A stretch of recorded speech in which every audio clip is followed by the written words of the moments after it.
दिदू बाळा काय करावं ग व्हिडिओ बाईले. काढ नका ना. भांडी घासायला लावली बरोबर हिवायला लागले. तर हा त्यांचं दुखायले म्हणून घासायले. दुखायला पण नकोच म्हणत होती दिदू बाळा, मला होईल तेव्हा मी घासतीच म्हणत होती गे ग. काय करावं पण माझं लागलंय डोकं दुखायला. पाय दुखायला. हा पाय दुखायला सांगा. डोकं पाय दुखतय.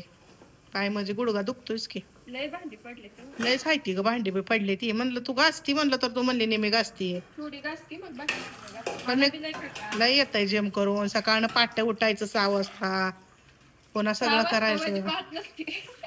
मग पहाटच असते की 6 वाजता किती वाजता असते. झाडून लोटून देवपूजा सगळं मला हाताखाली करायचं भाजीचं सामान आणि मग जिमला जायचं. आलं तर अजून आणि हेच माझं करा. चालूच असतंय. काय करा होईनाच तर. लय अवघड झालं. जोपर्यंत एखादा पाऊस पडत नाही तोपर्यंत माझा त्रास कमी होत नाही. जाऊ दे होणार आता काय करायचं लागतंय. काय होईल तेवढी घास मी घासते देत बाळा. आवर आवर मग झोपे निवांत एखाद्या झाडाखाली जाऊया गार बसायचं. जेवण करायचंय आणि करू झाडावर एवढं पसारा आवडत. चल मग आवर.